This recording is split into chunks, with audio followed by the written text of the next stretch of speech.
آپ جا رہے ہیں اور ایک چھوٹے صحابی, چھوٹے سے ینگ ابو عمیر جا رہے ہیں, آپ ان کے پاس جاتے ہیں اور بیٹھتے ہیں اور نوٹس کرتے ہیں کہ وہ جو چڑیا اپنے سلیو میں لے کے پھرتے تھے وہ نہیں ہے آج, اور کہتے ہیں بیٹھتے ہیں, کہتے ہیں یا ابا عمیر ما فعل نغیر, تم پریشان لگ رہے ہو, تمہاری جو چڑیا تھی ابو عمیر وہ کہاں گئی. ایک بچے کو بھی مطلب اس نے بچے نے کیا دیکھا, this is the person who notices me, بالکل this is the person who knows what I'm going through, جس کے ساتھ ریلیٹ کر سکتے ہیں, ریلیٹ کر سکتے ہیں. تو وہ پھر اللہ کی کے ساتھ ساری زندگی جڑ گئے. ہم نے تو اپنے بچوں کو کبھی نہیں کیا, نہ ماں باپ نے کیا.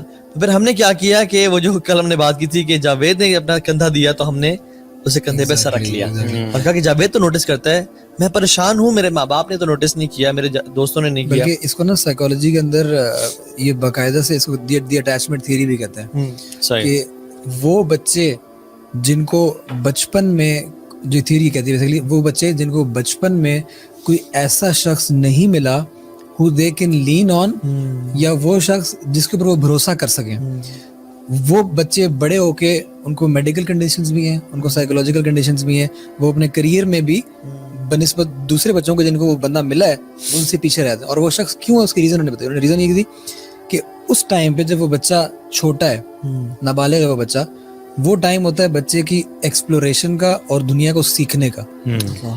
اب وہ جو سیکھنے کا ٹائم ہے نا اس کا, اس سیکھنے کے ٹائم کے اندر اس بچے کو جب تک پیچھے سے اینکر نہیں مل رہا نا, اس کو پتا ہے یار میں اگر دنیا کے اندر کچھ بھی سیکھتے ہوئے کوئی غلطی بھی کرتا ہوں نا, I always have a fall back option. مجھے پتا ہے میری ماں میری بیک پہ ہے, میں کچھ بھی کر لوں گا نا وہ مجھے آ کے بچا لے گی.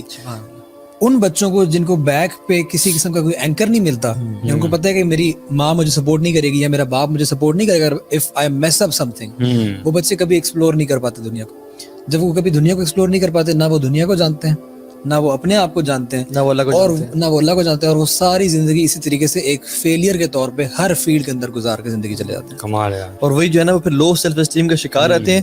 اور پھر جب کسی عورت کو کوئی شخص کہہ دینا کہ آپ خوبصورت ہیں, تو وہ کہتی ہے میں تو جانتی ہوں اپنے آپ کو, بیکاز لو سیلف ورتھ ہے نا, اور میں شیشی میں تو اپنے آپ کو دیکھتی ہوں کہ میں تو اتنی ورتھ نہیں ہوں.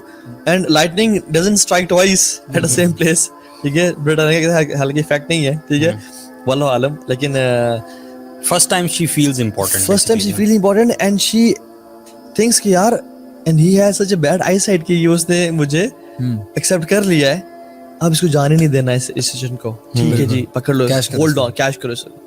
اور پھر وہ کیا ہوتا ہے کہ وہ جو انفیکچویشن فیل ہوتی ہے نا, کہ کیونکہ انسان ڈیفینیٹلی بنا اس کی ایموشنز ہے نا, اس کی ایموشنز ہیں, جب اس کو کوئی ایموشنلی ایک اچھا پریز کرتا ہے.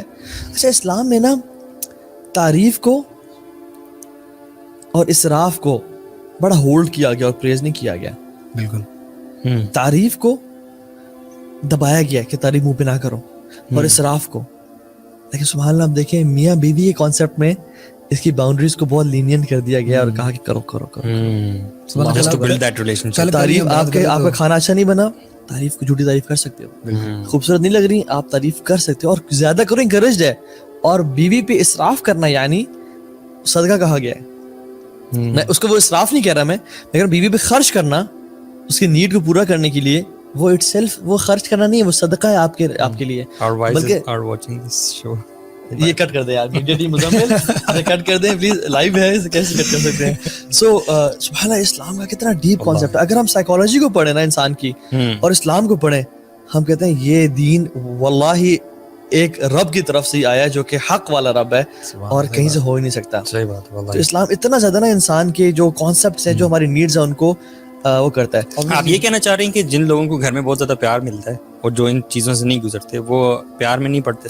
نہیں, یہ ایک one of the symptoms why people easily fall into love, اور multiple reasons ہیں نا. دوسرا کیا ہے بہت اہم میرا خیال میں ان کو نا, اگر ہم ڈسکس کرنے سے پہلے اگر ہم جو بریک اپ پہ آ جائیں, کیونکہ اگر ہم اس کو ڈسکس کرتے رہ گئے تو یہ ہمارا گھنٹہ ہو جائے گا. سو what do you suggest؟ تو بریک اپ کے لیے جس کا حیدر میں آپ دونوں سوال کرتا ہوں, ایک لڑکی ہے یا ایک لڑکا ہے جس کو پیار تھا اور وہ حرام تھا, چلیں ٹھیک ہے, لیکن سمجھ نہیں تھی اس کو, اور اس کو جو اس کے فیانسے نے یا فیانسے نہیں بھی ہے, ایک ریلیشن شپ ہے, اس نے ڈچ کر دیا, دھوکہ دے دیا. اب وہ کہتے ہیں کہ میں ڈپریشن میں ہوں, انزائٹی میں ہوں, میری زندگی کا مقصد نہیں ہے, اس نے مجھے آئی مس ہم, آئی مس ہر, جو بھی ہے. اب میں ایک زندگی کے لو لائف میں ہوں, کیسے نکلوں میں, کیا کروں میں, مجھے آپ بتائیں, میری ہیلپ کریں. میں احساس کے لیے مجھے گناہ تھا یہ, میں اللہ کی طرف آنا چاہتا ہوں, اور ساتھ ساتھ میں سے نکلوں کیسے کہ یہ مجھے ڈپریشن کھایا جا رہا ہے, مجھ سے نکلنا نہیں جا رہا. کیا ویسے جن لوگوں کے بریک اپس ہوتے ہیں نا, وہ لوگ زیادہ تر اللہ تعالیٰ کی طرف آ جاتے ہیں اور دین کی طرف آ جاتے ہیں, اور یہ ان کے لیے نا ایک ویسے تو بربادی سمجھی جاتی ہے, جیسے ہم کل بات کر رہے تھے کہ ڈسٹرکشن سمجھا جاتا ہے, لیکن اصل میں بہت اچھا ثابت ہوتا ہے کسی بندے کے لیے. تو میرے خیال سے تو کسی بھی ایڈکشن کو چھوڑنے کے لیے نا 3 چیزیں ضروری ہوتی ہیں. سب سے پہلی چیز یہ امپورٹنٹ ہوتی ہے کہ آپ یہ دیکھ لیں کہ اس کی نیگیٹیوٹیز کیا ہیں, اس کے نیگیٹو اثرات کیا ہیں. ٹھیک ہے, آپ ریلیشن شپ, آپ کا حرام ریلیشن شپ, آپ اسی کے بارے میں ذرا اسٹڈی کریں. میں اس بندے کی بات کر رہا ہوں جس کا بریک اپ ہوا ہے, کہ he should research about the negative effects. حالانکہ وہ ایک تو اس سے گزر رہا ہے پہلے سے, لیکن وہ مزید اس پہ ریسرچ کر رہا ہے. دوسرا اسٹیپ جو ہے وہ یہ ہے کہ یہ آئیڈینٹیفائی کرنا کہ میں اس ایڈکشن میں ہوں یا نہیں. تو اس کو بڑی جلدی جواب مل جائے گا, میں تو اس سے ابھی گزر رہا ہوں. ٹھیک ہے. اور تیسرا اسٹیپ ڈو اٹ والا ہوتا ہے کہ یار now when you know it, چیزوں کا نیگیٹو اثرات کا بھی تمہیں پتہ چل گیا اور تمہیں پتہ کہ یہ مجھے ایڈکشن لگی بھی ہوئی ہے. Now the third thing is کہ آپ نے اس کو اوور کم کرنا ہی کرنا ہے. تو اس میں جو بہت اسٹیپس مجھے جو سمجھ میں آتے ہیں نا, وہ یہ کہ وہ تمام بیسیکلی اسٹرنگز جو آپ کو واپس ان تمام میموریز کی طرف لے کے جاتے ہیں. ٹھیک ہے, چاہے وہ اس کی یاد ہو, پھر وہ جیسے فریگرنسز کی ہم بات کر رہے تھے, اور پھر میوزک کی بات کرتے تھے, جگہ کی بات کر رہے تھے, ٹھیک ہے, انسٹیٹیوشن کی بات کر رہے تھے, ایوری تھنگ بیسکلی. اس سب کو انسان کو 1 by 1 جو ہے کٹ آف کرنا چاہیے, اس ہر اسٹرنگ کو, اور اس کی جگہ آلٹرنیٹیوز لانے چاہیے. Get rid of the gifts as well. Exactly. سارے خط آپ کو جلانے پڑیں گے, ٹھیک ہے, اور ساری میموریز ختم کرنی پڑیں گی.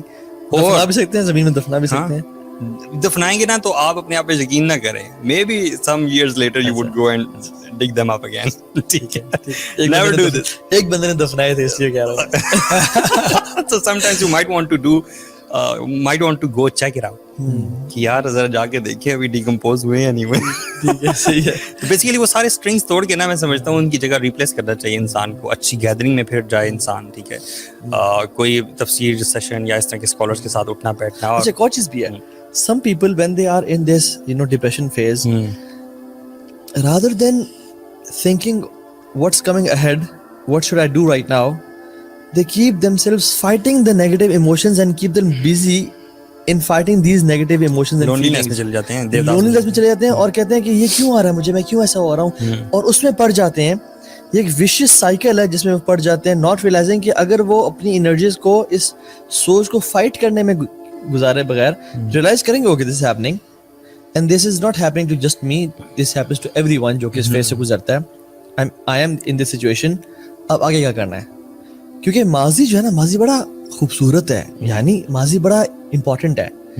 جو ماضی آپ کو لیسنس دے رہا ہے کہ فیوچر میں کسی ایسے پنگے میں نہیں جانا. میں ایک NLP ایکسپرٹ کے پاس بیٹھا ہوا تھا اور ان سے بات ہو رہی تھی, تو انہوں نے کہا کہ ہم ڈسکس کر رہے تھے جن کے بچپن میں ہراسمنٹ کیسز ہوتے ہیں, جن کی بچپن میں بری میموریز ہوتی ہیں, اور وہ میموریز اٹیچڈ ہوتی ہیں ساری زندگی ان کے ساتھ, اور ان کو نا ہانٹ بھی کرتی ہیں اور پورے خواب بھی آتے ہیں, تو کیا کریں, اور ساری ڈیٹیل میں بات ہو رہی تھی. تو انہوں نے کہا کہ ہمارے لیے بڑا ایزی ہے کہ ہم NLP کے تھرو, نیورو لنگوسٹک پروگرامنگ کے تھرو ان کی اس میموری کو ریموو کر دیں, ان کے مائنڈ سے, سب کانشیس مائنڈ سے, لیکن ہم نہیں کرتے ہیں.